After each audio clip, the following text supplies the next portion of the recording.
Good morning. Hello, Jesse. How are you? I'm well, thank Good. you. I'm sitting here with David Sweet, who represented the 48th District, a Democrat from Washington County from 1977 to 1988. Thank you for being with me. Well, thank you for having me. It's great to be able to memorialize some of the memories and the things that happened over the years while I was in the legislature. And I'm not sure, like many things, I'm not sure anyone will ever view this or read it, but it's probably good to have it all on the record. It's great. Absolutely. What I'd like to do is start out just by asking you some questions about your early life. Tell me about your childhood, where you grew up, your family, and some of your early education. Well, I grew up in Washington, Pennsylvania, which is a little town. It was about 20,000 then. It's probably not much more than 12 or 13,000 now, 25 miles southwest of Pittsburgh. Okay. And Washington, Little Washington to some people, because people would drive through. Route 40 was the old National Pike, and the interstate was actually built when I was a very small child that went around Washington, Pennsylvania, but many people knew of Washington, Pennsylvania, because they had to slog right through the main street of the town, as you did many towns before the interstate highway system. And it was Little Washington, but it was a good little town. My family got there because my paternal grandfather taught history at Washington and Jefferson College. He came from teaching at Bowdoin College in Maine. So I grew up. It was kind of a small town, western Pennsylvania, atmosphere, heavy on sports. And, it was a good town to grow up in. It was pretty much a very mixed community in terms of socioeconomic status, racial,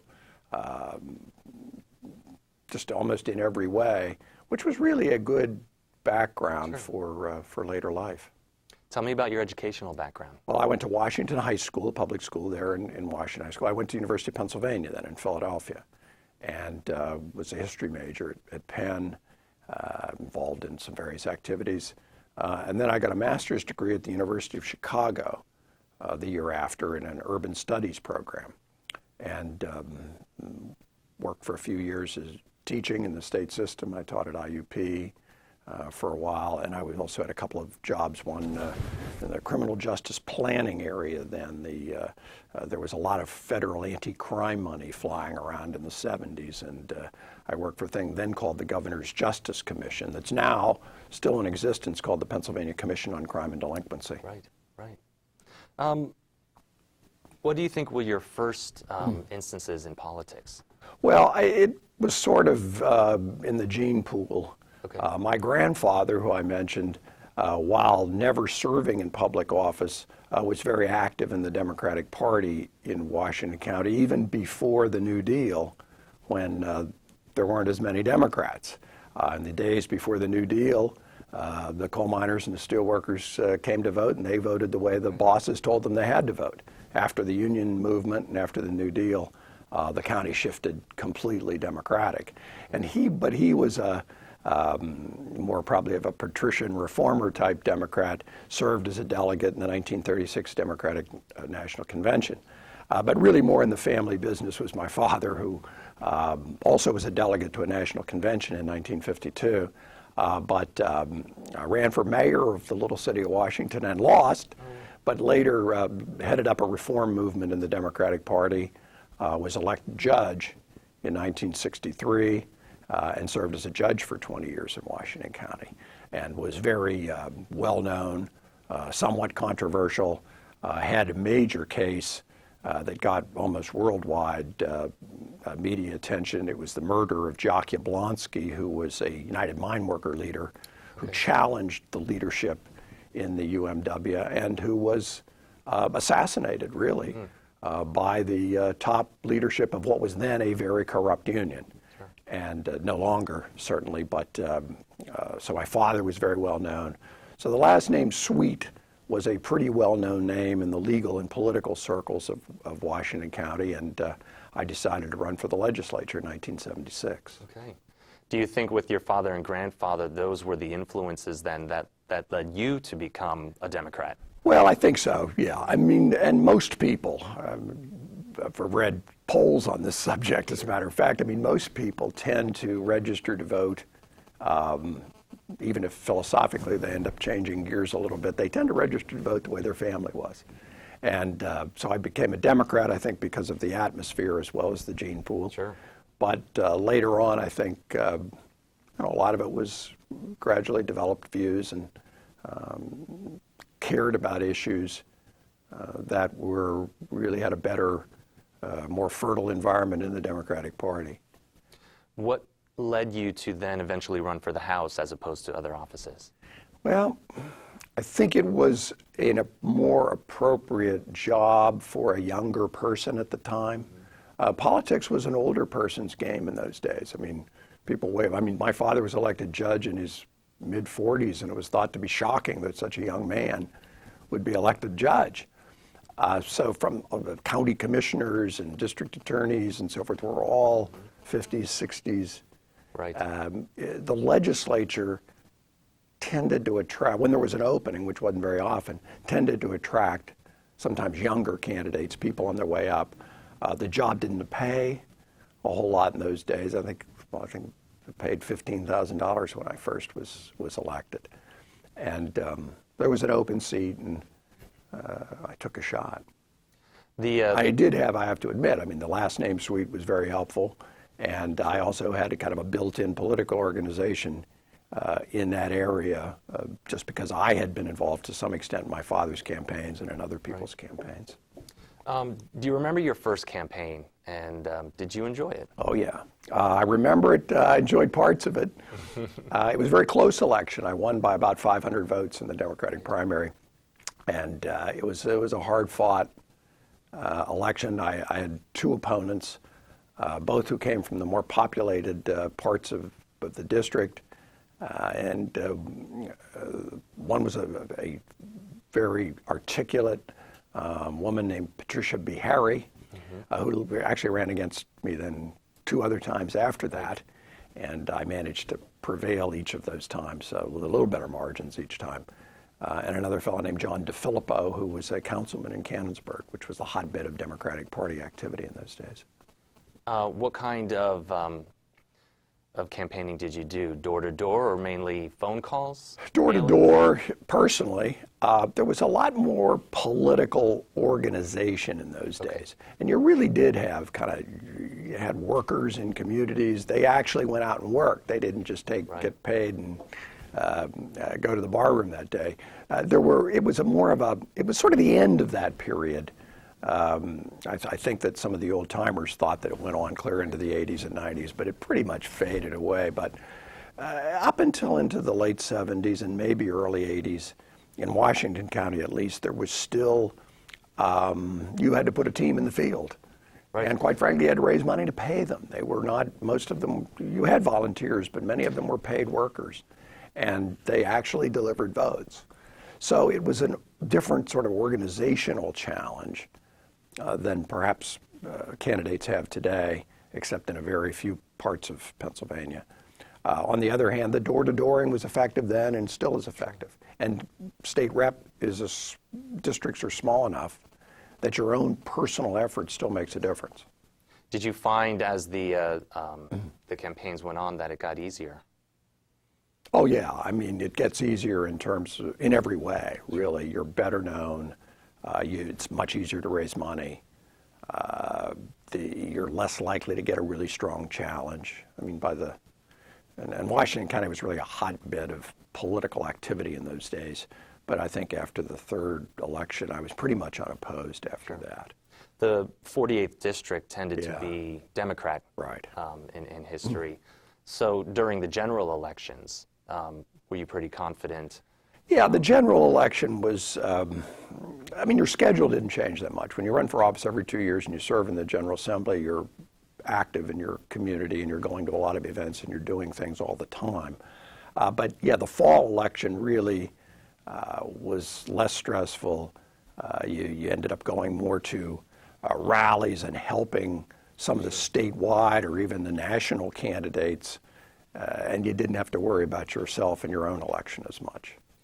J. Barry Stout was the member prior to you. Right. And then he left to run for the Senate.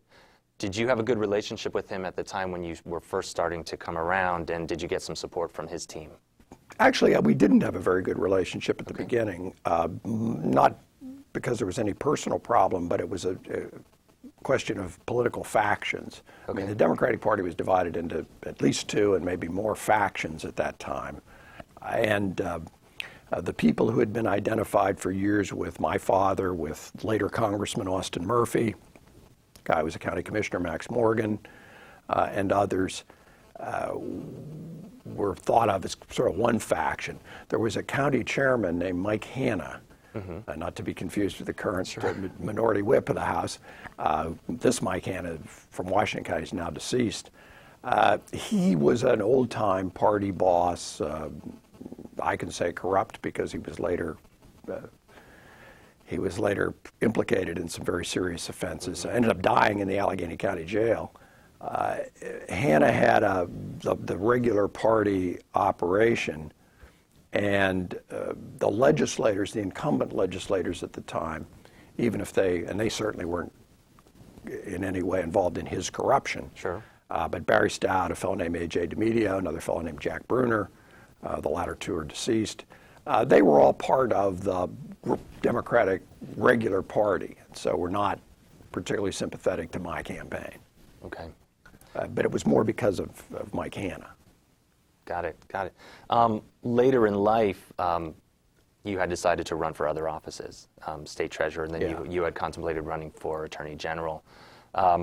Was campaigning different than running for the House versus running for other office? Yeah, statewide office is very different. I mean, your own personal efforts don't mean as much, quite frankly. Sure. I mean, you have to, your personal efforts are geared towards fundraising and towards media interviews and appearances and editorial boards and those kinds of discussions, and sort of rounding up some support from political leaders.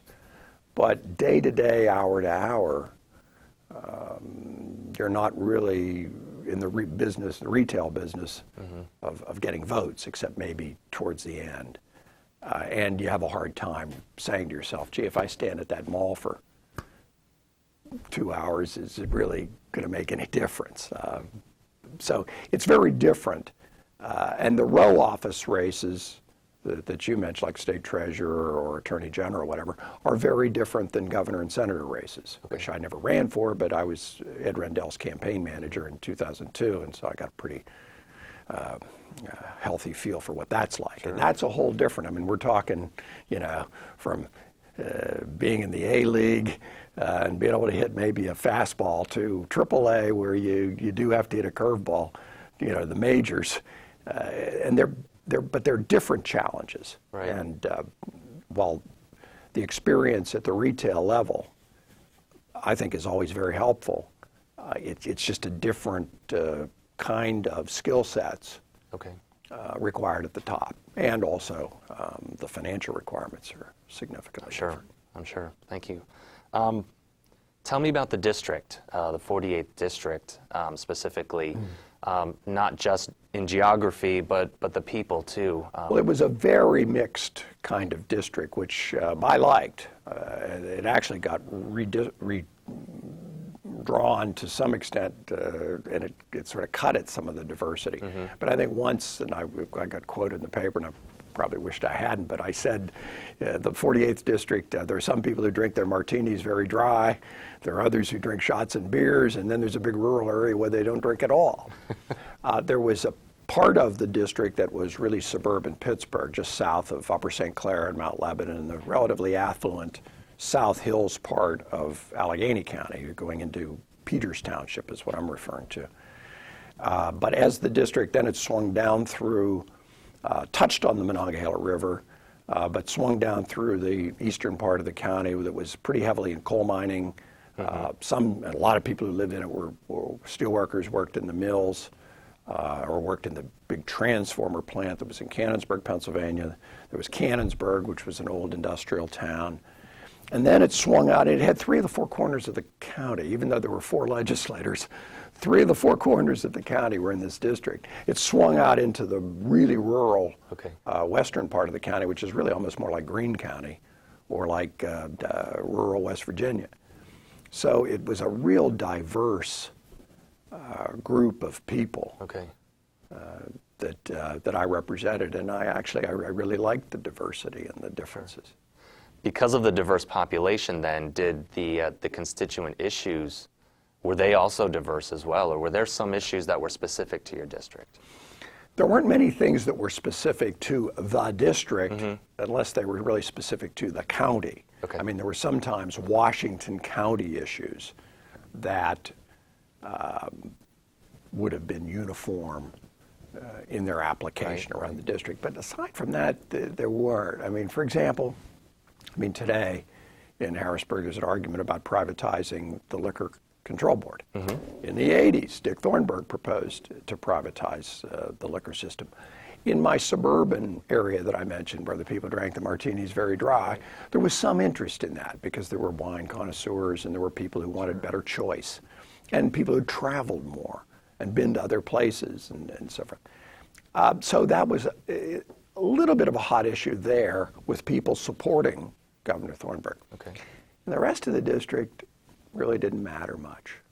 I mean, in the little coal mining towns, there was a store. Right. People could get what they wanted.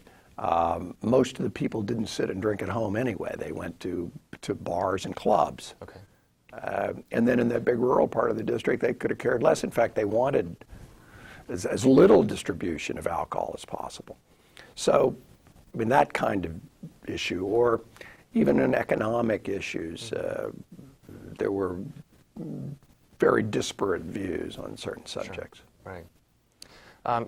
Now getting into your house service, do you remember your first swearing-in ceremony and some of the feelings that came over you when you first arrived here at the Capitol?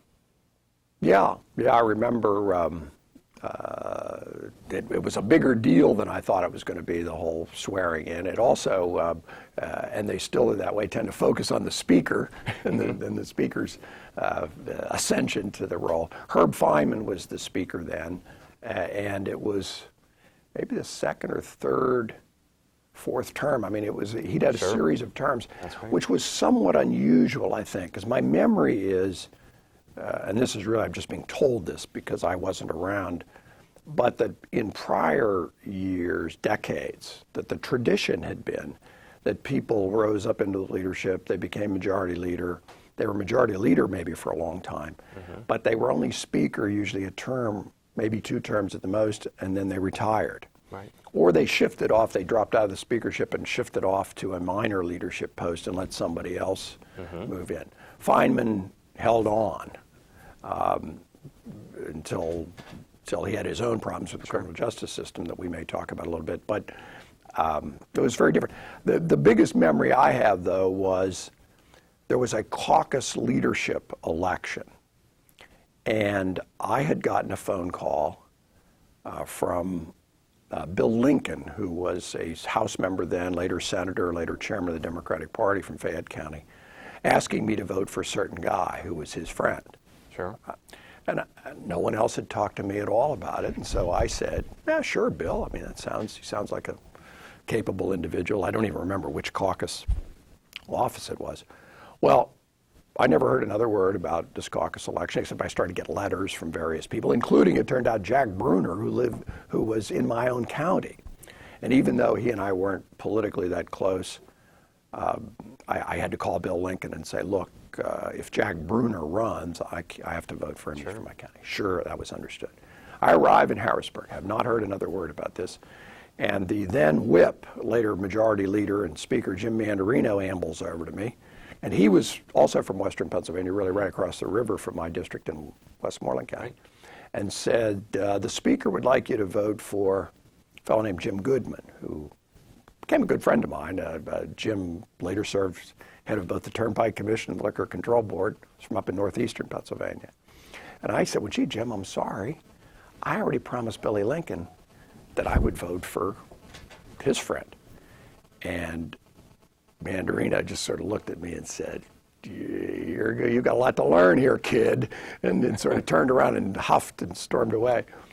And later the vote, and in those days the caucus elections were were public. I mean, in the sense they were in the caucus room. They were not public in that sense, but they were in the caucus room, but you didn't fill out a secret ballot. You had to stand up, and when they called the roll, by the time they got to SW, the leader's guy had won. My guy had no chance, but I still voted for him because I'd promised Bill Lincoln I'd vote for him. And Mandarino, I remember he still looked at me and shook his head.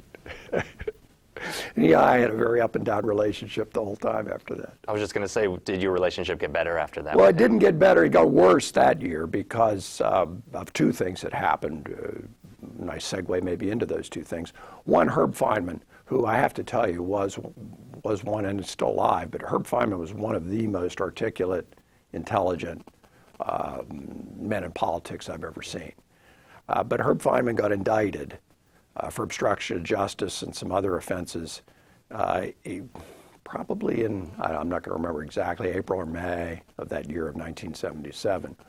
And it was a huge thing because Feynman really was the intellectual and politically driving force in the House at that time.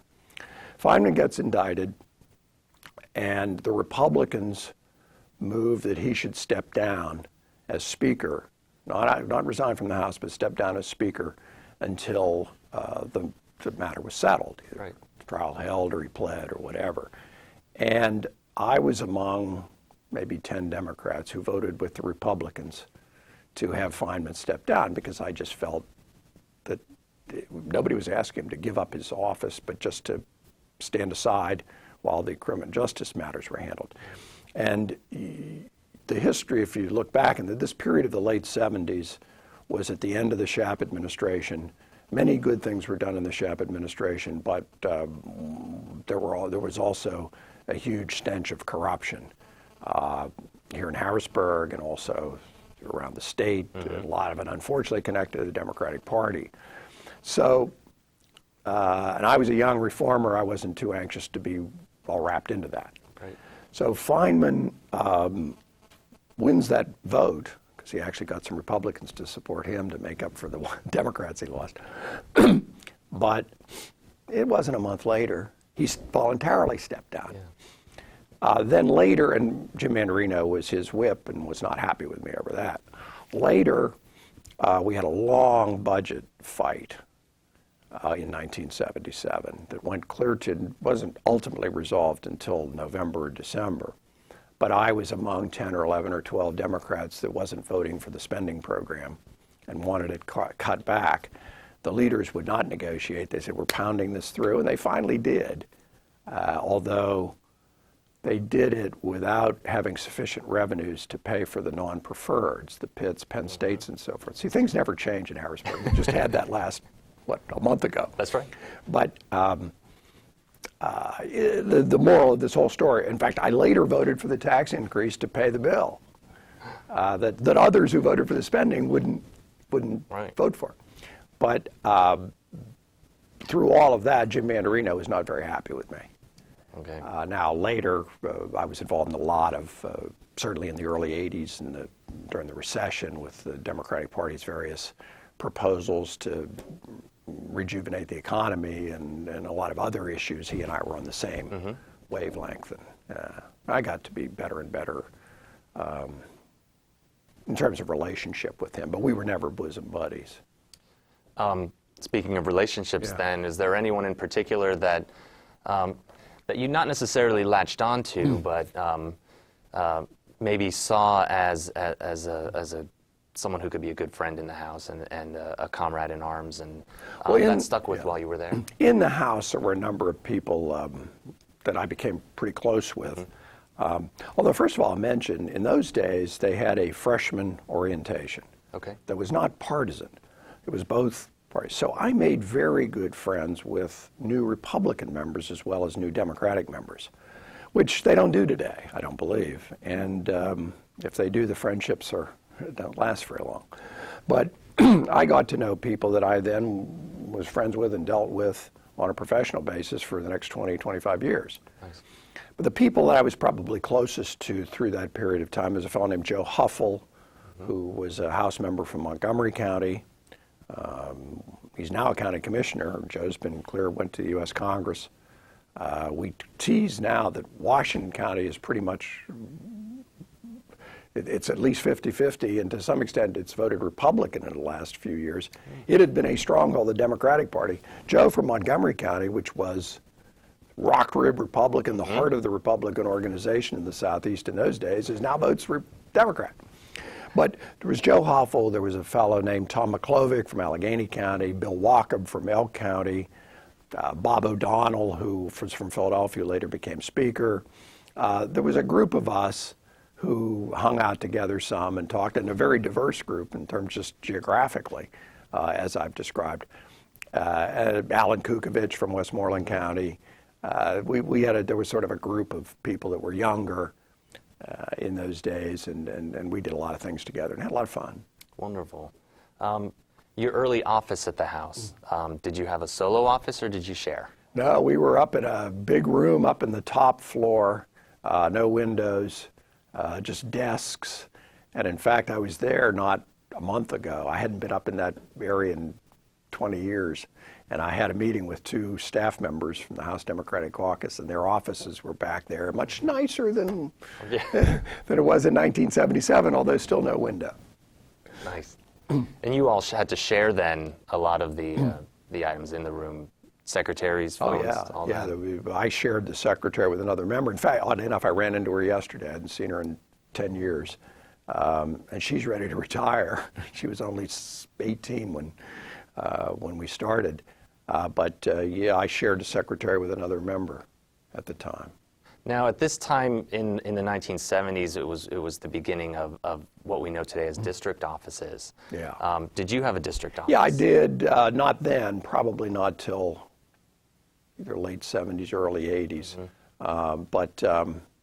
I ended up with a young reporter from one of the local newspapers, and he ended up working in the district office not only through my whole rest of my tenure, but a fellow named Tony Colezo, who came after me, worked for him for 10 years.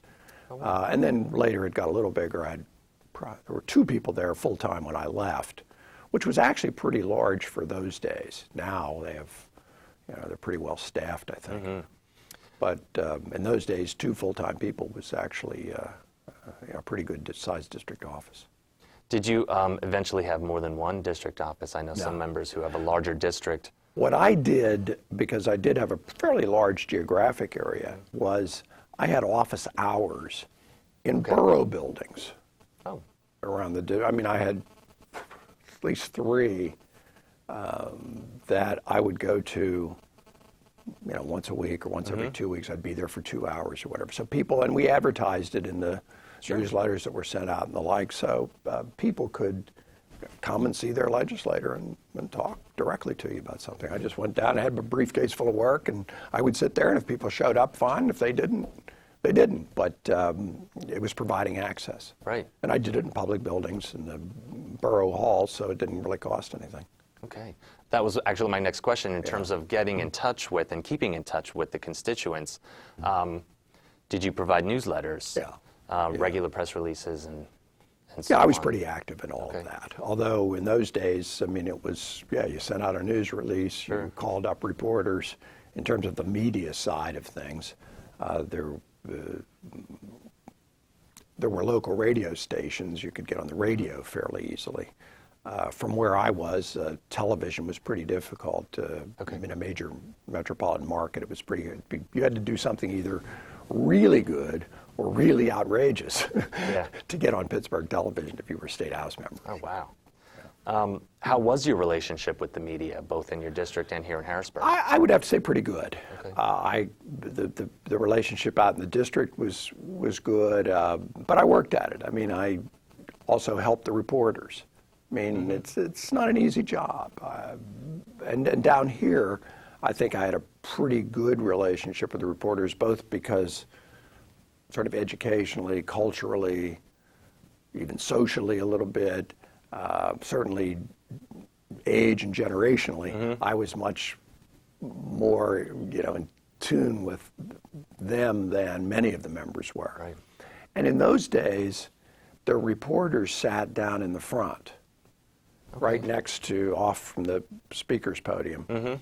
And oftentimes the reporters were 22, 23, 24. There were two kinds. There were the old seasoned veterans who were sort of sat there, were kind of cynical. Oh, gee, we've seen this before. What time the races start? And then there were young people who were really gung-ho, but didn't have a clue as to what was going on or why. I mean, they had a hard time even understanding the basic processes, let alone what was really going on behind the scenes, just because, I mean, no fault of their own. They were just out of college. And now there were more in those days, I think, than there are today.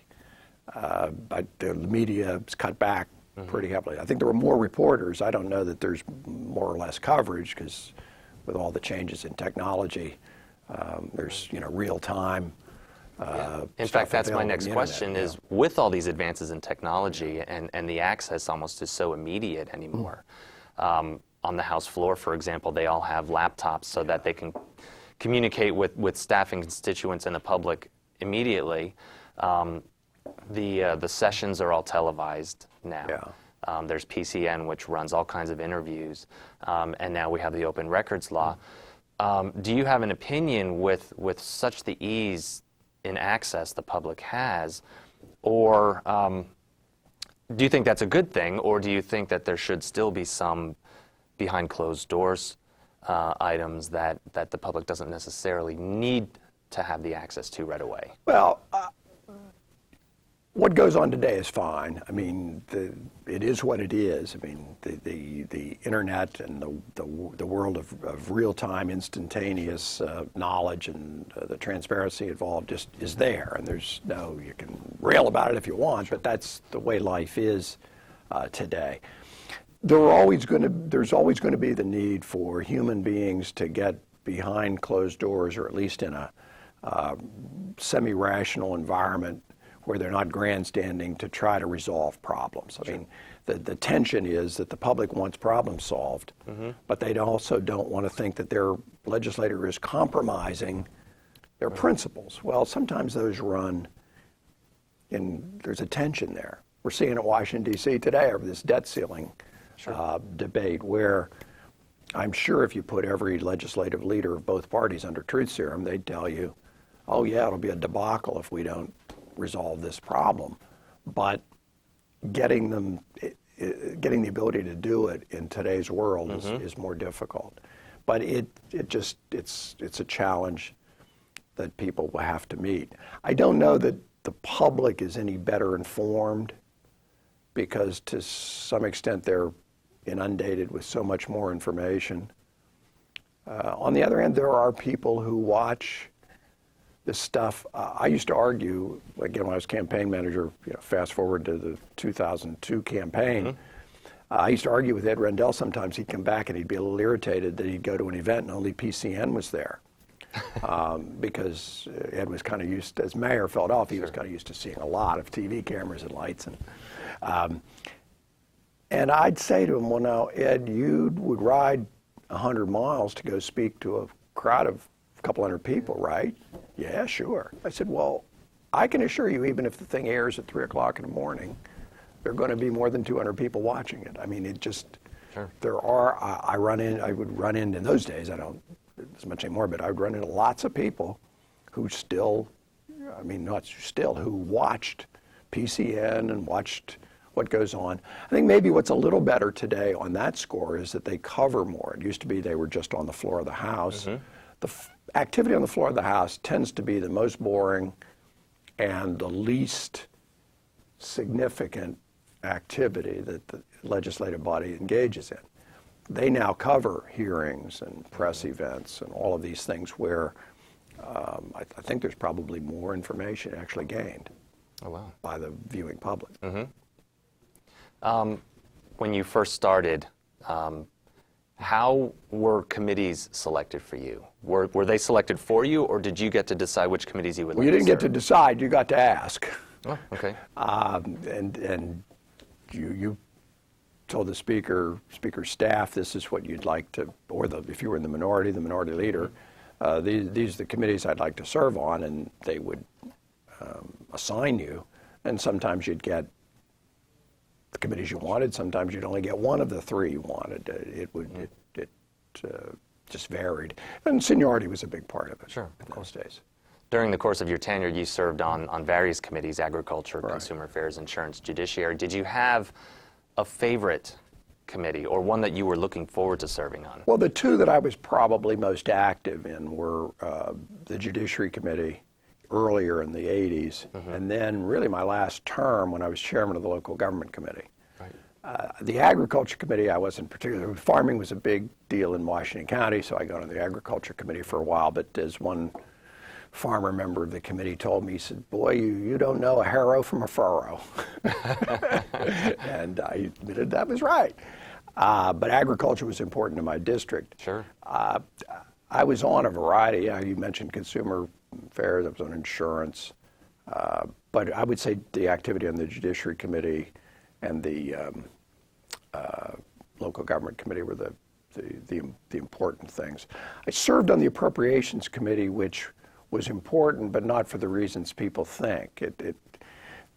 In those days, at least, if you were on the Appropriations Committee, that didn't mean you had much to do with the budget. I mean, the budget was really pretty much decided by the chairman, the leader, the top staff people. But the Appropriations Committee being on that committee gave you access to the Appropriations Committee staff, which was in those days by far the most professional, well-educated, seasoned, skilled. And if you were just a rank and file member of the Democratic caucus, the House Appropriations Committee staff really wouldn't respond much to you.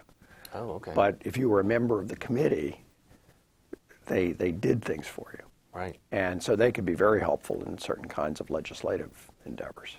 Would you say that a lot more work was done through committees then, as opposed to, say, on the House floor? I think so. I mean, I do a little bit of lobbying now, but I'm not as involved that I really know the details of how everything works in the House these days. It appears to me, though, that the committees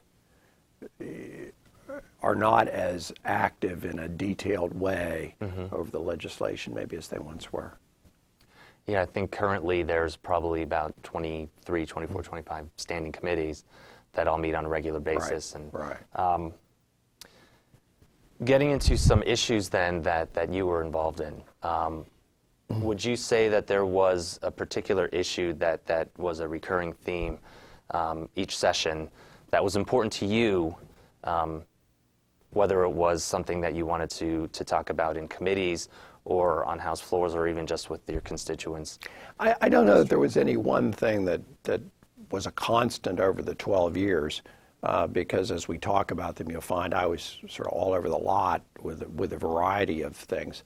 I was concerned when I first came and continued to be concerned right up to the last minute of the last hour with Pennsylvania's taxing structure, and particularly its local tax structure, and I'm sure we'll talk about that a little bit in a minute. But that, I mean, was a theme throughout that we did rely way too much on the property tax to fund elementary and secondary education, and still do, quite frankly, although there's been a lot of work done over the period, not only when I was there, but a lot more since I left, although, quite frankly, I'm not sure the work that's done has been all that good, quite frankly, because in the midst of squeezing the school boards to force them not to increase property taxes, the trade-off for that should have been more state investment. And at least in the Rendell administration there was, but it was hard fought, and now we're turning the other direction in Harrisburg. So, but that was a recurring theme. In fact, that you even were still heavily involved with that even after you left the House. Right.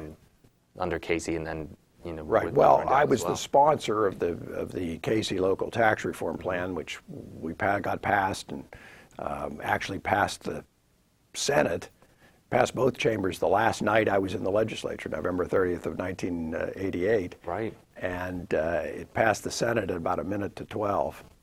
And I physically carried the bill back from the Senate to the House to have the Speaker sign it, because the Senate was controlled by the Republicans, although we had some Republican votes to get the bill passed. But I didn't want some Republican patronage page employee to get lost with this important paperwork. Oh, gosh. But that attention to detail, I suppose, it helps. Yeah, was I learned over the course of the period I served.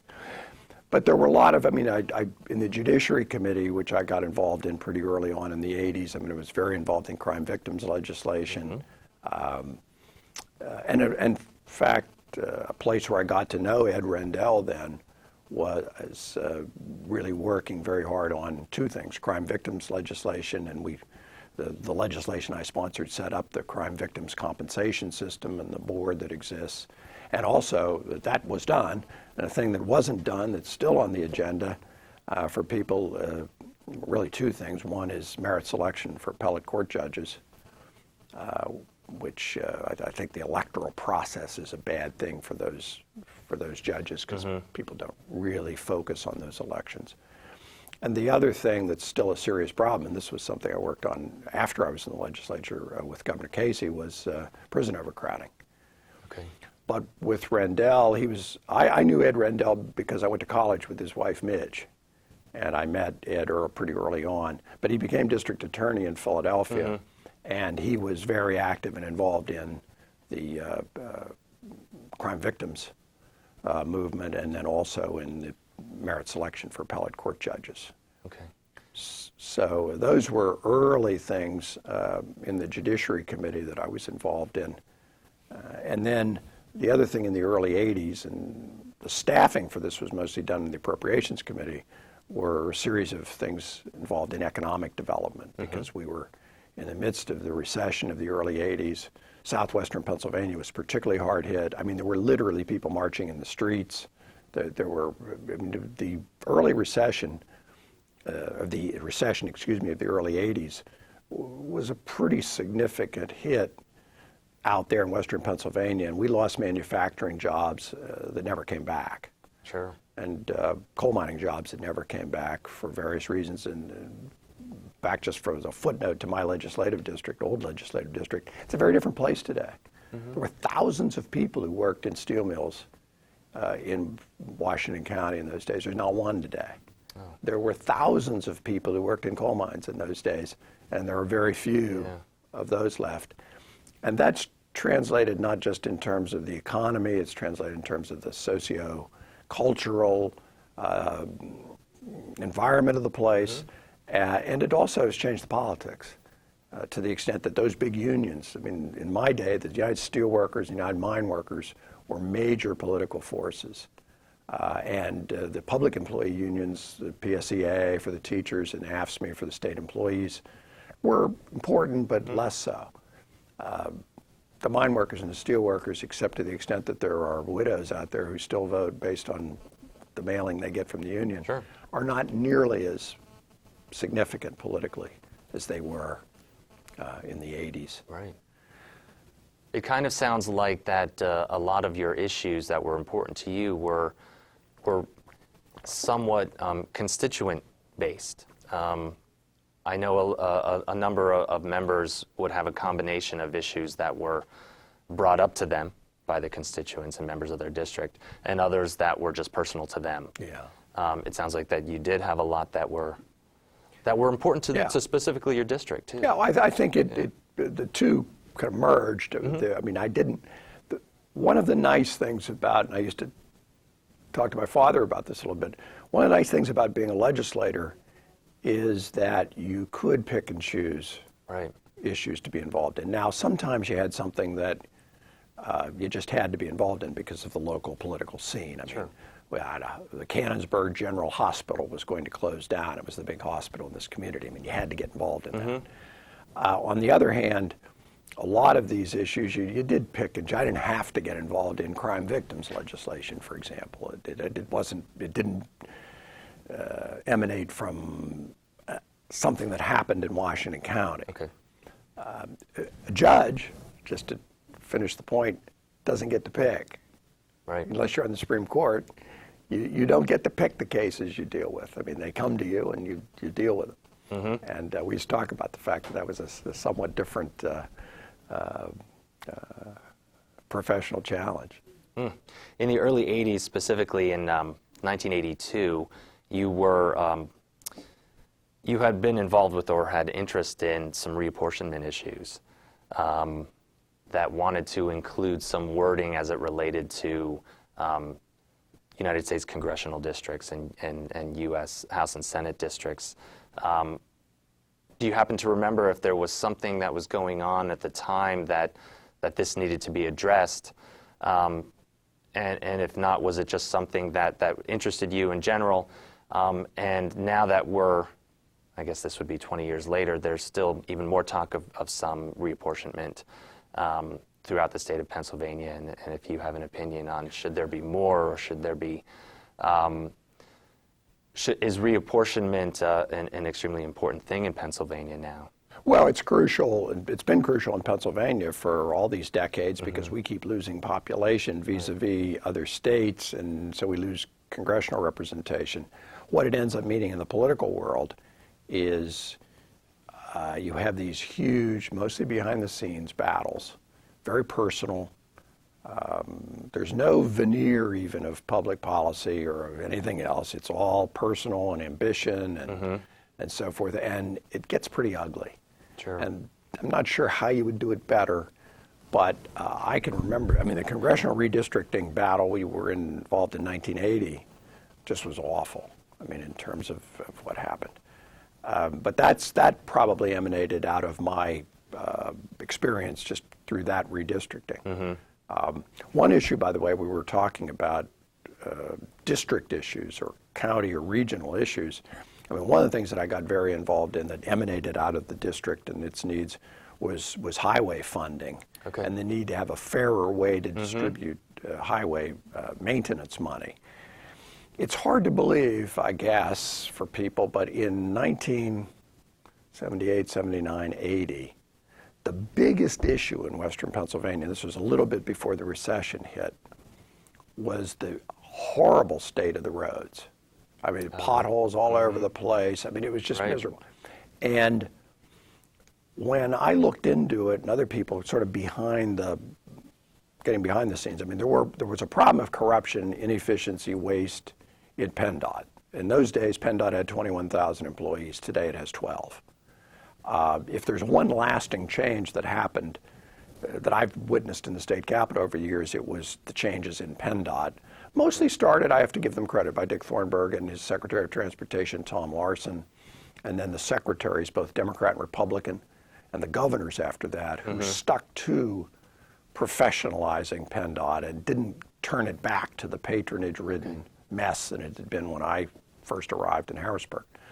The thing I did, and I'm sort of proud of this, was that when we looked into, aside from the patronage and the fact that a third of the people couldn't do a day's work and so forth and so on, those were documented things. The way the money was distributed was sort of at the whim of the governor and the Secretary of Transportation and the various deals they made with legislators and so forth to get votes, some not even related to transportation. In those days, we didn't distribute and allocate school funding based on political deals. There was a formula. Now, is the formula driven to a degree by politics? Of course. And when there's budget negotiations, people play with the formula. But there was no formula. It was just pure pork to be doled out however they saw it. Well, Thornburg and Larson wanted a gas tax increase because they needed money, literally needed money to help fix the roads.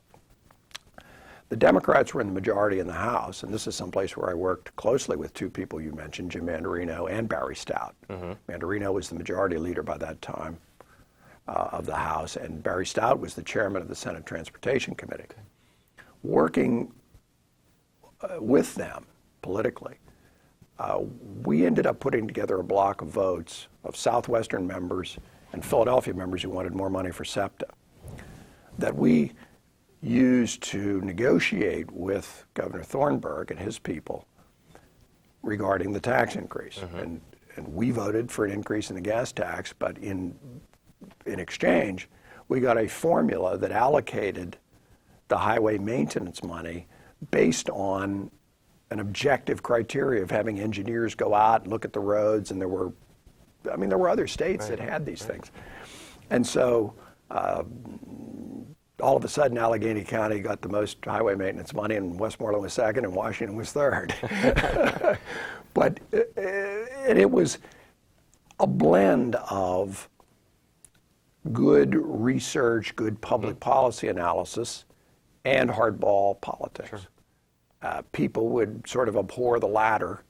Oh, you guys making some backroom deal with a tax and holding tax votes up to, right. But we walked off the floor of the House that day, Democrats and Republicans, feeling that we had really accomplished something, sure. Which, quite frankly, we did, because for the long haul, the money was allocated more fairly, and there was a bipartisan sort of coalition created then that extended for quite a long time that maintained Pennsylvania's efforts in transportation. Right. It's fallen by the wayside recently, but it was something that I was pretty heavily involved in.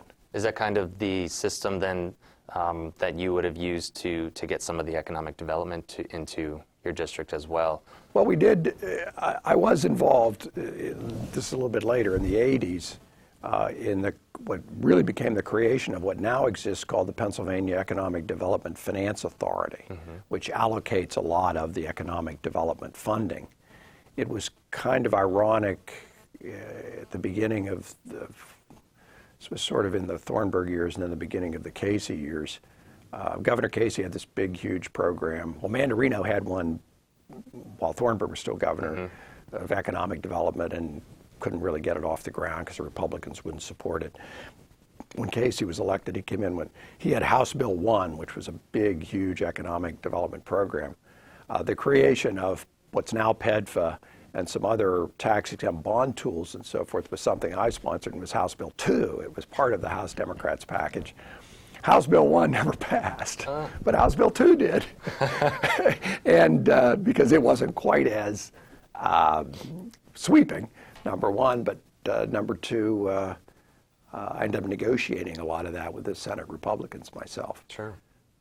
And so there were these kinds of things that, I found as long as you didn't get right in the middle of what governors and majority leaders and speakers and president pro tems were dealing with, if you worked on the kind of the fringes of important sure. issues, you really could get something meaningful done. Right. In fact, that was going to be one of my questions. Was it difficult to work with leadership seniority to try to get a lot of your legislation pushed, especially early on? Well, that's a place, particularly with this economic development effort and even the highway funding effort, mm-hmm.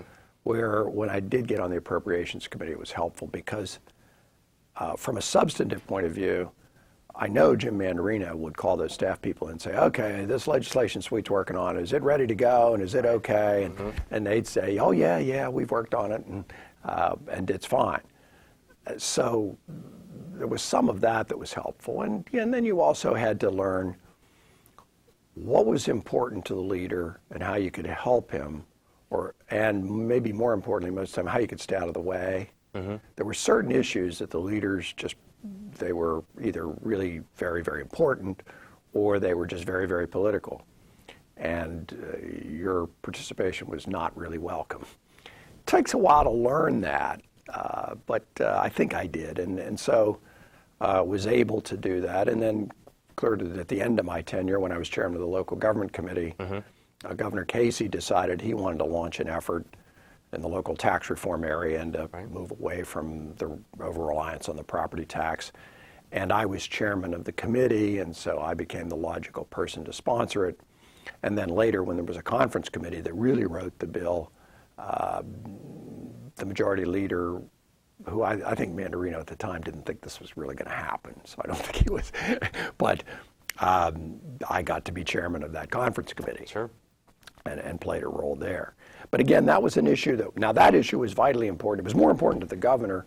Governor Casey really wanted it. As I said, Jim Mandarino, I think he just thought, this is a really tough sell. And, sure. and he didn't personally get involved in it. But in fact, Bob O'Donnell and I were the two House Democratic conferees and worked on it. Bob more on the Philadelphia end and me on the tax structure for the rest of the state. Okay. Any particular bills you already mentioned that you were proud of, but can any others come to mind that were particularly strong for you and that became enacted that you were quite proud of? One of the things, well, there were a couple. I mentioned House Bill 2, which became PEDFA. I sponsored also in that last year when I was chairman of the local government committee what was then called the Distressed Municipalities Act, which has been amended a couple of times, but is now the Act 47 that certainly in Harrisburg everybody's been talking about, because that's the process one goes through when you're a distressed municipality. At the time, the focus was more on small towns in western Pennsylvania. But since then, cities as large as Pittsburgh have gone through the Act 47 process. And so that was one that was particularly important to me. There are smaller things. I sponsored a bill that became law that allows government employees to participate in deferred compensation plans that they heretofore had not been allowed to participate in. So over and above their pension, they could take money, after-tax money, and have it invested. And some people have done that, and given the way the world is going now with the defined benefit pension plans under great stress, they're glad they have those, that other nest egg. So there was that. I also, at the end of that last year, sponsored pretty major changes in the municipalities' planning code that were enacted. Now, the municipalities' planning code gets changed every couple of years, but we did a major rewrite of it in that last 2-year period as well. Wonderful. You had about 17 bills that were enacted into law. No, I didn't know what the number was. Yeah 17. Really? It's probably a pretty good batting average. Oh, I'll say, for 12 absolutely. years.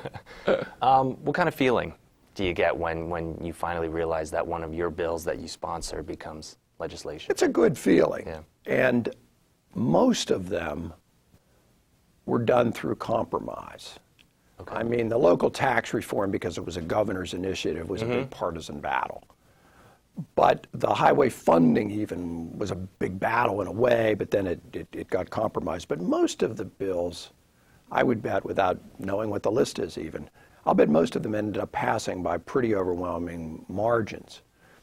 Because most do. Because what happens is, you try to understand what the objections are, if there are objections. You try to work things out. There are very few things in the state legislature's business that are matters of conscience. There are a few, but not many.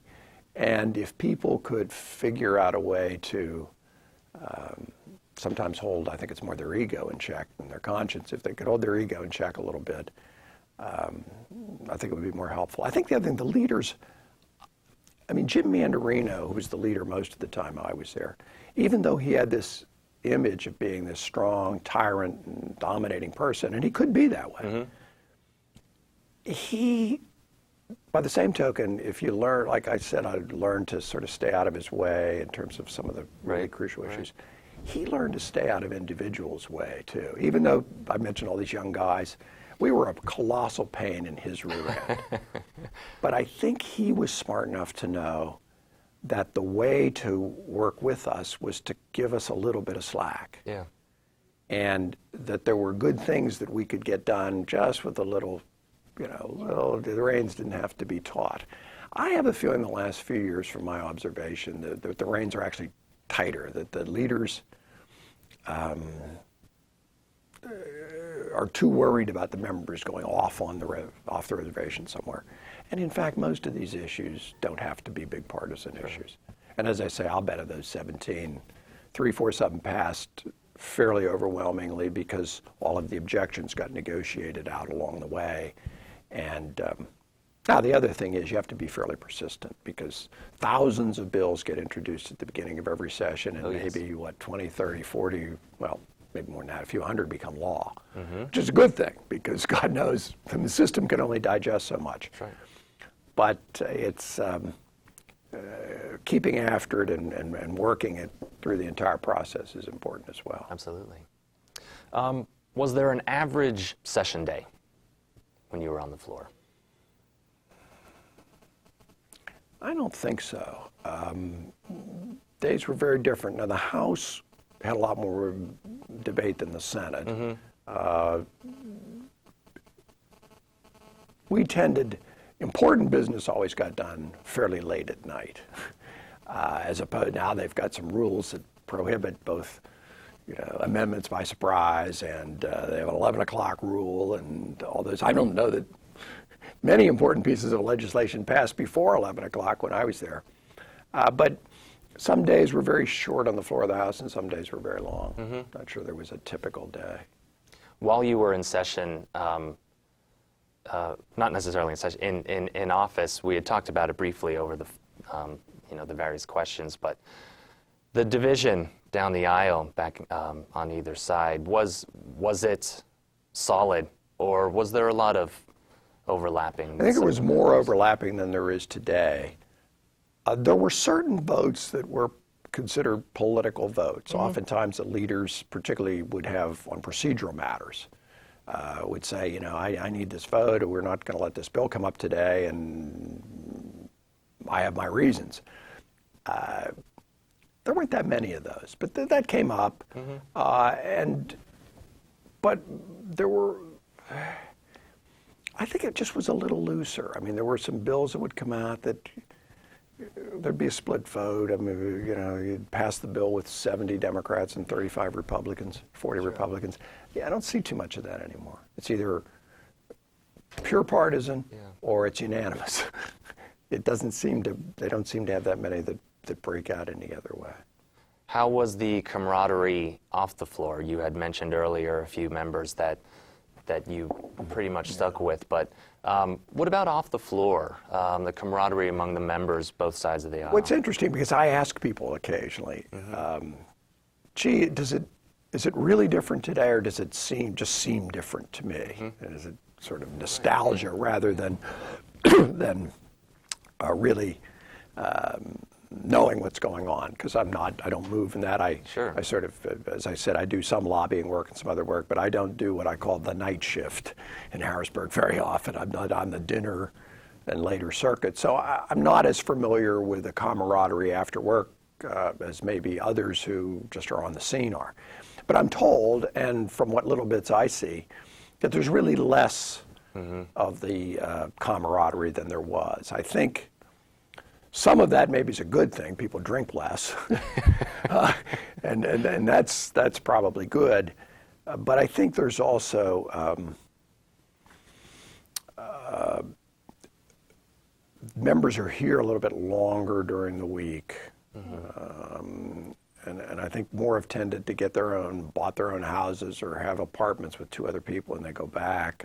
They have these I think they have longer voting days, and there's a little less probably desire to then be out at night much. There's still a pretty active dinner scene and afterward in Harrisburg with legislators. But I get the impression there's less camaraderie and friendship and fun. I mean, we used to have softball games, and we used to have basketball league, and we did a lot of those sorts of things that I don't believe they do anymore. And I'm sure there's not the bipartisan camaraderie that there was. I mean, it was not unusual to, I mean, if we were going to go out to dinner, we didn't just ask Democrats or something. It just was, but I sense, and then, you'd have a hot debate with somebody and then have a drink with them. I mean, I can remember going hammer and tong with Jeff Picola one afternoon on Judiciary Committee business on the floor of the House. And then we walked off the floor arm in arm because we'd had a good debate and we'd had fun, as well as doing what we thought was something important and something about which both of us had a lot of passion. I think a lot of that's been lost. A lot of that's been lost. And I think that's too bad, because that's one of the high points and one of the fun things about serving in a legislative body. Sure. During your term that you were in office, did you see any major changes in the House while you were there? In terms of procedure it or was starting to change. Well, it changed. There were I kind of came at the end of one period and then left just when things were starting to change in another. I mean, when I first came, they were just digesting for a period that had gone on for maybe 4 or 6 years. Herb Feynman's professionalization of the House staff, and particularly the appropriations staff.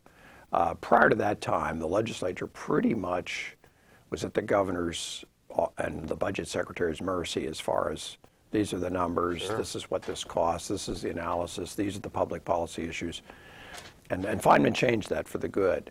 And that was really just getting digested by the system when I first came. The people were a lot different too. I mean, when I first came, the members seemed, maybe it was just because I was young, but they seemed to be older. There were more practicing lawyers, practicing real estate agents, people with businesses. It was far less, if you want to say professional, it certainly wasn't, I don't even know, I want to use the word full-time, it wasn't people's exclusive occupation for probably most of the members, certainly more than half. And anybody over the age of about 35 had another business, had another activity. By the time I left, it was changing probably. I mean, there were very few practicing lawyers when I left. I always practiced a little bit of law. I taught some part-time. I always thought it was important to have a little something else going on, not only for the economic value, but just so you had some other perception of what life was like than just being in this political cocoon. So I think at the end, there was more of the exclusive employment. And what I think that's come to mean is it's harder for people to make a tough vote. Because the mortgage payment's on the line. And if you lose the next election, I mean, it's the only job I ever had. It was the only job I ever had that paid in advance. You got paid for the month at the beginning of the month. The problem with that is if you lose the election on November 2nd, you've already received your last paycheck. And there were a lot of people who were heavily focused on that. So I think it's more a change in the composition of the membership and their outlook and their economics place in life. The procedures changed a lot, not so much while I was there, but again, just as I was leaving, there was more of a notion of there need to be some reforms. I think we got rid of smoking on the floor when I was. Oh, okay. They still smoked on the floor, maybe right up to the end. Maybe it didn't change till after I left, but it was right around that period of time. The house floor was pretty smoky there. Pretty smoky in those days. I'm sure. So that's at least both a cosmetic but also a health change that was perhaps important. Would you say that there was a particular piece of legislation that was the most important while you were in office? Not necessarily one that you were involved in, but between 77 and 88, do you think there was one that really stands to mind?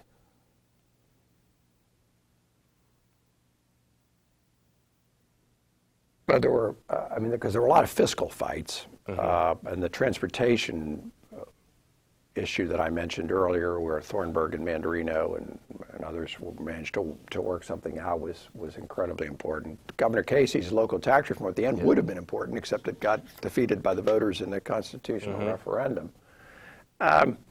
There were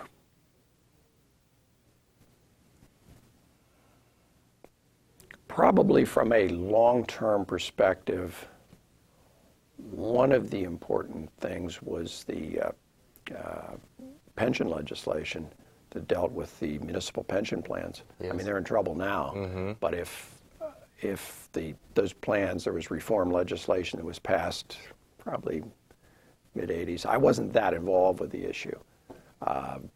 Probably had as much long-term significance as others. We had several tax fights up and down. Right. That don't end up amounting to much at the end of the day. One of the things that we had votes on, not repeatedly, but at least several times while I was a member, that probably created the most emotion were votes on abortion. Okay. There really hasn't been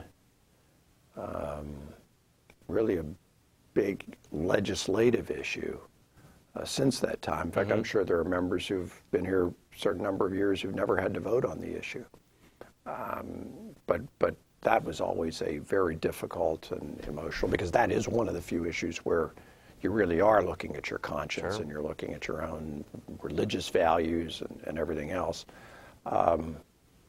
One thing that's changed in people's views, and I haven't had to reflect on it enough to know how I would vote today, but one of the votes that was always overwhelming, but certainly was as important, was capital punishment. And we voted on capital punishment several times while I was in the legislature as well. The public mood, I think, has changed pretty significantly on that issue. I'm sure the vote wouldn't be 180 to 20 today. But I mean, those were the, I mean, if you looked at the issues for which you might meet your maker, those are probably the ones that will be tough ones to discuss. Yeah, absolutely. Did you have a role with, or at least a relationship with, lobbyists during the time you were in office? Yeah, I knew lots of lobbyists. There were good ones, and there were bad ones, and there were honest ones, and there were corrupt ones. I had a good relationship with probably most of them. I wasn't one to, I mean, quite frankly, the 4 or 5 guys I mentioned, at the end of the day, we would rather have gone out and, done something physical, some exercise, and get a beer and a hamburger than go out with some lobbyist and spend 3 hours and, we eat shrimp cocktail and a steak. We just weren't, that wasn't what we were interested in doing at the time.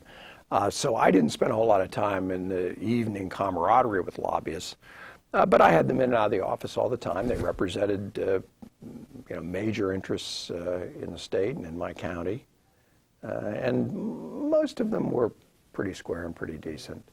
And I think most of them wanted to be honest and decent, and I'm not sure the system always allowed that for many of them. Sure. And I think some people crossed the line because they weren't strong enough not to. Yeah. In your later terms, did you see yourself becoming a mentor to some of the new members coming in? It's interesting. I never did, partly because I was never older than anybody. I mean, because I think, as I mentioned maybe before we were on the air, when I left the legislature, I was 39. So the members who came in weren't, with a few exceptions, weren't younger than. Many of them were older than I was, just chronologically. So actually, I did have fun. I'll mention 2 people, though. Neither one of them, I would say, were mentees, if that's a word, but it was just interesting in the dynamic I discussed. One was a guy named Carl Boyes, Republican from Erie, who served for a long time here. Carl Boyes, when I worked for what's now the Pennsylvania Commission on Crime and Delinquency, was my boss's boss's boss.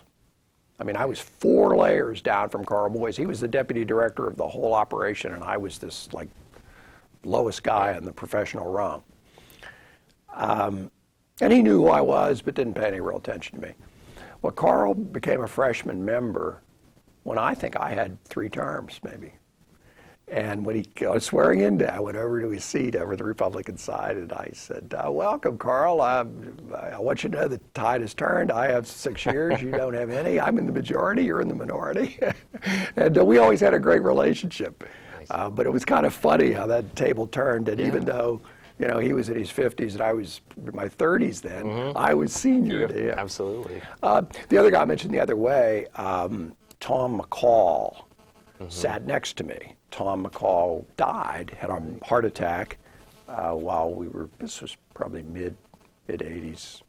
And his son, Keith McCall, that's right, became the member from that district and sat next to me, right in the same seat. And of course, Keith was about 22 then, 23, 24. I mean, he was very young. And Keith and I were friends. I wouldn't say it was his mentor, but we were pretty friendly. But the last point on that is that I was maybe an unknowing mentor to some people, because I do from time to time have members who come up to me, some that are still current members, and say, I learned this from you or that from you, or something happened and you told me this. So there were, I left a little bit of residual goodwill and maybe the knowledge of something with a number of them, and often they're a surprise. I mean, Joe Markozik mentioned something to me the other day. I mean, he's currently the House Democratic Chair of Appropriations from Allegheny County, and it was something about, I learned that from you back in, and I had no idea what he was talking about. Makes you feel good, though, right? Yeah, since it was a good thing. Yeah. What led you to leave the House? Well, part of it, I usually facetiously say my retirement from public life was involuntary to the extent I decided to run for state treasurer and lost. Right. I got involved sort of in the mid-'80s. I mean, I was young and I was ambitious, but it was also tempered by the fact I got married in 1984, and I was, well, I thought I was still pretty young. I was 36 years old, right. Which is older than most people when they get married. And we had our first child. My son Andrew was born in '87. He was 1 year old when I left, and he's now 24. So I was ambitious, but it was tempered by my observation and my just knowing the reality of it, that this was not a good life for a family. Sure. The back and forth, and it's the back and forth isn't even so bad as when you're in either place, your time is limited and so forth. And so I just felt that I wanted to stay in public life, but I didn't want to be in the legislative kind of job. I think at one point, perhaps before I'd gotten married, it would have been nice if a congressional seat opened up in my area, but it didn't. So I really started to lean towards other public offices, perhaps, that where you could be in public life, but it wasn't the constituent demand day to day. And so I initially explored running for lieutenant governor in 1986. And that, it was kind of a funny experience. I was sitting at a dinner, and a couple people told me this person was going to run for lieutenant governor, and that person, this is in 1985. I had always thought, well, I'm too young, and I'm too, I don't have enough experience. Well, when I was hearing this list of names, I thought, well, wait a minute, I have a better record than that person, and I've done this, I've done that. And so it was all of a sudden, well, if that's the field. And the two leading candidates, because I think I mentioned at the beginning, these names will recur as we just talk about my career, and they were not really mentors, but they were people that I was always, I kind of think of maybe the phrase, maybe I was their junior partner on some things, or I was their associate. But Ed Rendell in 1986 and Bob Casey were the two Democratic candidates for governor. And my position was, gee, I fit with either one of them. Yeah. One's from Philadelphia, one's from Scranton. They have certain skill sets. I've been in the legislature, Bob Casey was in the Senate for a term. I'm from Western Pennsylvania, so forth. And so I was out, along with a number of other people, peddling my wares. Lieutenant governor's kind of a hard office to run for, because and we really should change it. You run separately, which is not really the way it should be, but it's the way it is. So on the one hand, you have to put together a campaign, but on the other hand, you can't really raise any significant money. Nobody really cares. It's just a very awkward thing to run for. So you're sort of auditioning with the gubernatorial candidates. Right. And my view was, I didn't come from Allegheny County. I wasn't going to be able to just get a naturally big vote. That I needed to sort of team up with either Casey or Rendell, or be, the perfect thing would have been if they both said, "Oh, sweet, he's a great guy." But that was very unlikely to occur. So I was out peddling my wares for that office.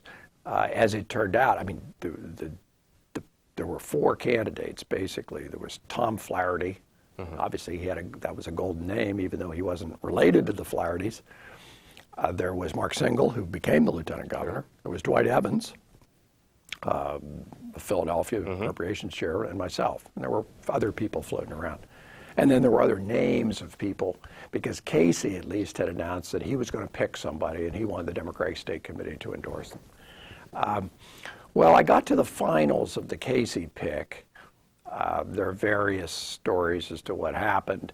Governor Casey's even written about a little bit about it in his book. I was interviewed. I mean, I remember being in a hotel suite with Governor Casey and James Carvell. The two of them were the interviewing committee, and because now James Carvell in those days was nobody to speak of. I mean, if Casey had lost, James Carvell would probably still be back in Louisiana trying to practice divorce law. But I mean, the Casey win that year in '86 is what really started him, and then of course the Wofford win later in '92, and then he got with Clinton and so forth. But the big hang up for Governor Casey was that we had different positions on the abortion issue, which for him, of course, was, the lodestar. And I remember discussing it with him, and I said, well, Bill Scranton, who was his opponent, I said, is pro-choice, and yet he picked Mike Fisher, who was right to life. I mean, those terms aren't always very accurate, but essentially. And I said, the Democratic Party, now the Democratic Party in those days wasn't as pro-choice as it's become. And certainly Governor Casey is a leader in Pennsylvania, and there just were a lot of Democrats who were on both sides of the issue. And I said, the ticket ought to reflect that. Well, the day of the decision, I was told that the staff vote was pretty overwhelmingly for me, but there was really only one vote. And Bob Casey picked Mark Singal, and he says in his book, he doesn't say it's because of that, but he talks about me in one way, and then he talks about Mark as a pro-life, legislator and so forth. So he picked Singal. Rendell didn't want to team up with anybody because Dwight Evans was in the race. He didn't want to undercut his Philadelphia situation. As it turned out, Casey beat Rendell fairly easily in that primary, and that went on. I withdrew. I didn't actually run then because when I looked around, I thought, well, I got a Flaherty, who is a big name. Casey's picked Singal.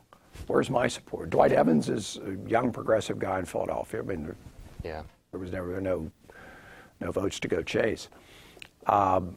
But after that experience, I mean, I was still somewhat interested in statewide politics. And actually, Governor Casey came to me the next year and asked if I would run for state treasurer. Which I mistakenly agreed to because Catherine Baker Knoll was just too tough. I mean, she beat me in every county except Washington, Greene, and Fayette. At least I won at home. There you go. But that race turned out to be a woman from Allegheny County with somewhat known name and 3 guys. And even though I've learned from that experience that the endorsement of the Democratic State Committee is not worth much. At least it wasn't worth anything much for me. And I've since seen others. But it's a distinguished group. I've welcomed several people into that group. Mark Singal, Mark's the only one Mark actually defeated Catherine for governor in 1994 in the primary. But Catherine's defeated Jack Wagner or Alan Kukovich. I mean, I've welcomed several other people to the club. She's beaten some pretty good people. And then you had also looked into Attorney General as well. Yeah, but that was back. That was at that treasurer time. Quite frankly, I would rather have run for Attorney General, but the new governor said, if you want to run for something, it should be treasurer. What was Victory 88? And is that still, or was that a well? That was just one of those joint campaign efforts. With the national and state and local tickets. You create, in the laws, the federal law changes every 2 or 4 years as far as how you do all these things, but that was a vehicle in the 88 election because I did get involved in the fall helping do caucus. And actually later Mayor Tom Murphy from Pittsburgh, he and I were pretty actively involved in that. What have you been doing since you left the House? Well, I joined a law firm, Pepper Hamilton, when I left the House. I was with Pepper for, until 2007. I switched law firms and went with Buchanan, Ingersoll, and Rooney. Sort of same work, different flag. Did a lot of public finance work, some state administrative law type work. People have problems with various state departments. And as I said before, I do a little bit of legislative lobbying. That's come and gone, depending on what else I've been doing. But I've been pretty actively involved in that effort and being a parent. And I really didn't have, throughout the 90s, much political involvement at all. But then, as I've mentioned, I got involved with Rendell's campaign in early 2000. So you stay interested in statewide government? Yeah. State politics? Yeah. But from a greater and greater distance. Not, at least in today's turmoil, not a bad vantage point to be. A lot of tough problems and not a whole lot of, in my mind, goodwill in terms of solving them. Do you have a fondest memory of your time in the House? Or a story that comes to mind when someone asks you about your time? Well, the one that comes to mind, just because it's kind of funny, is at the end, at the very last minute, this notion, because the local tax reform bill pad, maybe it's fondest because it's just the most recent, but it was November 30th of 88. I was the sponsor of the bill. We passed a bill in the House. It couldn't get through the Senate. And quite frankly, what we had negotiated was with then Majority Leader Jack Stauffer, who was just a prince of a guy. He just died a few years ago. He was a senator from Chester County and was the Senate Majority Leader for some time. He'd been the whip. He truly had a passion about reforming the local tax structure and the system. And this was his one shot at it. I mean, he tried and tried with schools. He'd had legislation for 25 years. And Casey's interest in it and so forth sparked him into action. We passed a bill, well, we didn't actually, I'm not sure quite of the sequence, but we negotiated. It was principally myself and some staff with Jack Stauffer and his staff. And we negotiated a final product, me always checking back, of course, with Mandarino and with Casey and him. Well, 4 days before the end of the session, Stauffer called me and said, I can't get it done. I just can't get, there's just too many people in the Republican caucus against it. He said the vast majority's against it. Quite frankly, a lot of the objections were political. They didn't want to give Casey this big victory in his first year. And I'm sorry, I just can't get it done. And I said, well, Jack, we'll have to do what we have to do and so forth. Well, what we had to do is I called a conference committee. We had a big grandstanding sort of event. And we voted. And of course, we couldn't get, you have to get 2 votes from each chamber. We had 3 votes from the House because they're talking about bipartisanship. Sam Hayes, who was the Republican member of the conference committee, voted for the bill. Even though I told him beforehand, I said, Sam, this is principally a media event. He says, no, I'm all for it, and I'll vote for it, and I'll be able to get votes, other members to vote for it. Anyway, we couldn't get those. So we took a Senate bill, and we amended it all into that anyway, and we passed the bill, and we got 45, 50 Republican votes. Bill went over to the Senate. This is the last day now of the session. Phone rings on the floor of the House. Mandarino calls me over and he says, Jack Stauffer's on the line. He wants to talk to both of us. And so we've got like 2 ways. And Jack said, you have 4 votes in the Senate from the Republican caucus for whatever you need, procedurally, whatever, to get this done. Now that was the happy part. The sad part was, he said, I don't have the stomach for this. I can't. This is my last night. He was retiring. And he said, I'm going home. He said, he just wasn't, because here it was kind of the culmination of so many things he was interested in doing, and yet his own caucus was rejecting it. And it was an odd group. I mean, odd in the sense of there were the 4 votes were Jack Stauffer, John Shoemaker, then from Dauphin County from here, Doyle Corman from Penn State, who was chairman of the local government committee and was very involved in all these issues, and Jim Greenwood from Bucks County, who later went on as Congress. And they voted, there were procedure votes. Well, anyway, I'd been involved in other business on the House floor, and the Senate was taking this up at like 11 o'clock. Now, at midnight, it's not one of these games now. At midnight, constitutionally, this session is over. Right. At midnight, November 30th. And I go over because I was a little worried. I said, the Senate Democrats, even then, hadn't been in charge for quite a while. Yeah. And just wanted to see what was going on. Well, I went over and I remember huddling in the back with Ed Zimprelli was then the Democratic leader. Mark Singal was in the chair. He was the lieutenant governor. Bob Mello was the leader. And I remember we called Roy Offlerbach back because he was the first one who would be announced in the roll call. And the Republicans had pretty much exhausted their procedural roadblocks, although right. Bob Jubileer and Joe Loper were trying every trick that they could come up with. And they were in charge. They were the next guys in the leadership because Stauffer left. But Stauffer left his proxy. The Senate rules then allowed that. And we had these 4 votes. So combined with the Democrats, we had the working majority. And Zimprelli got back in the old routine. He had been the majority leader, and he got back in his routine, and he was making the right motions, and we were voting them down, boom, boom, boom. But the Republicans were pretty cagey, and Steve McNett was then still their legal advisor. And the question was, were they going to be able to run the clock out? Yeah. And we finally said, no, we're not going to let them do that. That Zimprelli's going to make a motion to call up the bill. Right. And Offlerbach was to immediately jump up and just scream yes. And Singal was then going to rule that he could hear no further objections, that nothing was in the order but the taking of the roll. And the roll had already commenced. So they went through the vote. We won the vote.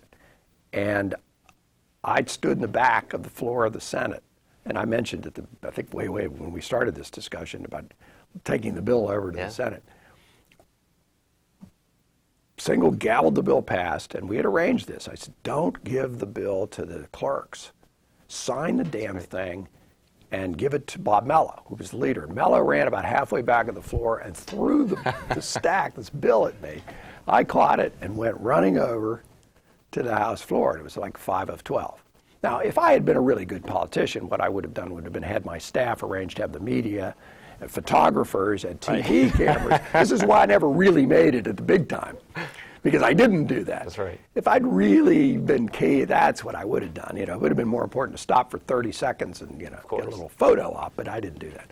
So I went running over to the House floor, and guys are all just sitting around sort of waiting like what's going to happen at the end. And I came running in waving this bill and went up to the speaker's podium and said, here's the bill, Leroy. It was Leroy Irvis was the speaker then, and I said, you got to sign it. It's now. Yeah.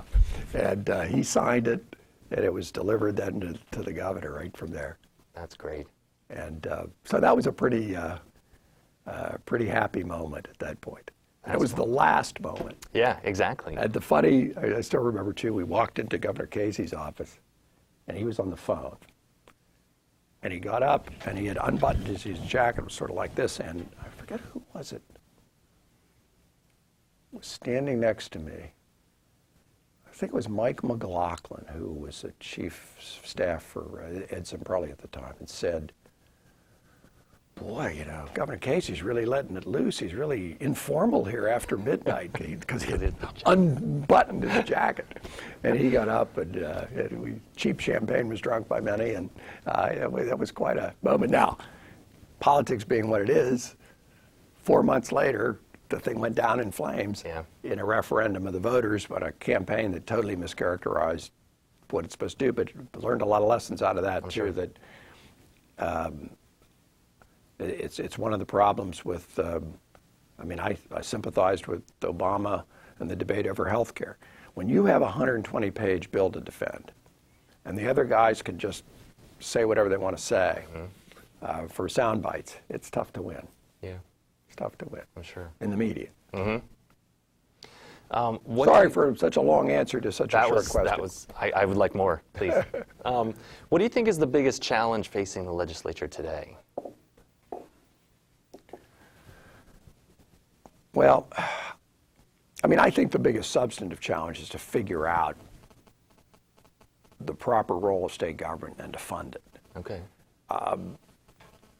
people have got to quit talking sort of one game and playing another. And I mean, we're in a situation where, see, state government, let me go a step back one second. State government is sort of a counter-cyclical enterprise. And by that I mean, when times are bad, state government has to spend money. Right. Now, you can not like that and you can demagogue it all you want, but it's the fact. I mean, there are more people on unemployment. Mm-hmm. There are more people who utilize Medicaid. Things get really bad, there are more people go to prison. Mm-hmm. I mean, all of the things that state government does, or most of them at least, have greater demands when times are bad. So, and it's not even a question of, I mean, in Washington, they can fight about whether it's the right time to have a tax cut and the economy and this and that. At the state government level, you got to pay the bill. Right. And I think there are too many people who just want to turn a blind eye to the reality of that, mm-hmm. and say, well, we can't, do anything about taxes or fees or this, that, or the other thing. That's a disconnect. I mean, because now, their argument, the other side of that argument is, here's how much money we have, so we have to bring spending into line with the revenues. And you can take that position, but the problem is you've got built-in needs and you have built-in statutes that say you have to spend, you have to do this. Mm-hmm. So I think people have got to get on, and it's not just Republicans. I mean, there are a lot of Democrats that now have bought into this notion that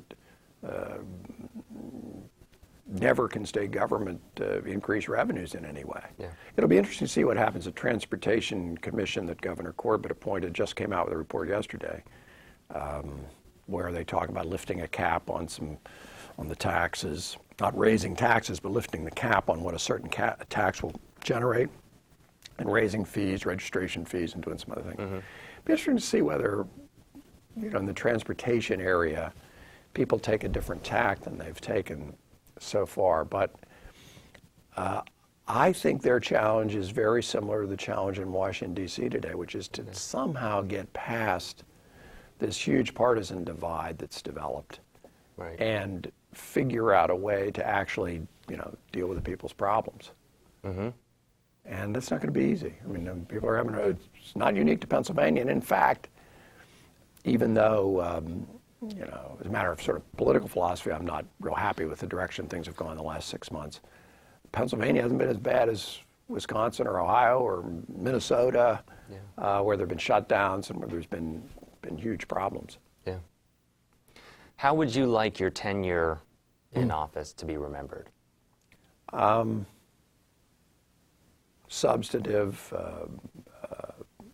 accomplished some real objectives that had long-term benefit, and was a good guy to work with. Good enough. Yeah. Is there anything in particular during your time in the House that we didn't cover that you would like to share? Let me just think for 1 second. I mean, I think we've, I think in our way we've covered most of it. Mm-hmm. The only thing that the additional thing to mention is an issue that I was involved in while I was in the legislature and then later involved, which was the prisons. Okay. I mean, our corrections system, and I sort of came by this. I worked in a state prison, the state prison in Pittsburgh one summer, mm-hmm, while I was in college. Learn a lot, 3 months in prison, even if you're only working there. Our corrections, first of all, corrections is one of the only enterprises of state government that's labor intensive. I mean, I mentioned this before. We have all these domain unemployment comp in schools and health care and whatever. Right. Those are all kind of checkbooks. Money comes in, money goes out. Corrections is a people business. I mean, there's thousands of guards and lots of other staff.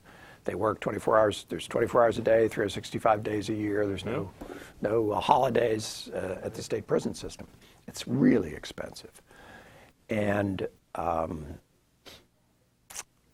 I was appointed to chair a commission by Governor Casey. Maybe 2 years after I was. No, it's later than that. It was probably.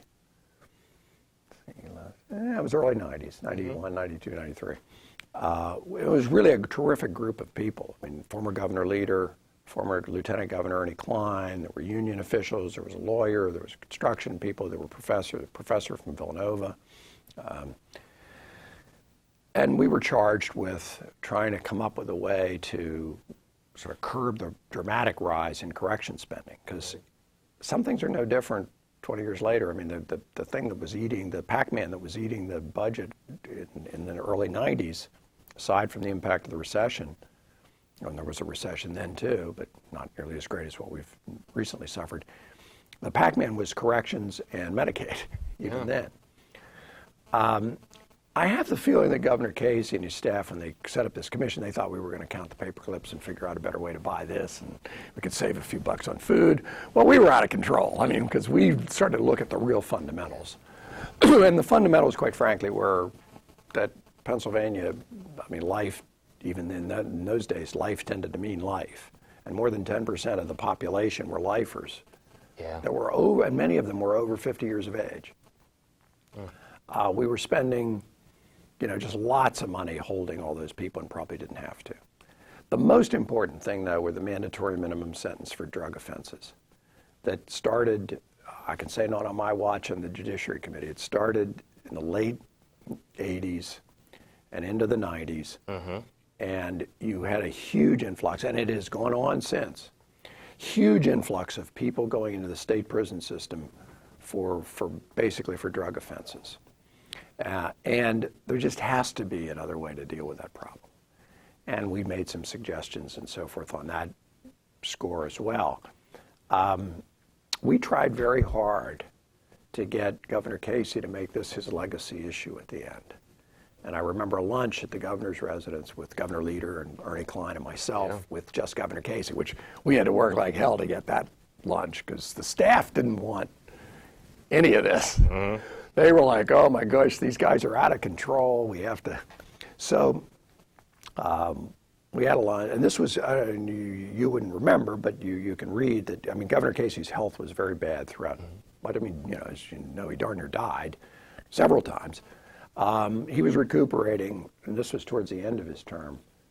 And when he had come back, after Mark Sengel had been acting governor for a while, and we tried to convince him, Governor, this is like your last 6 months. This is something you can have a lasting impact. He actually got off on some other things.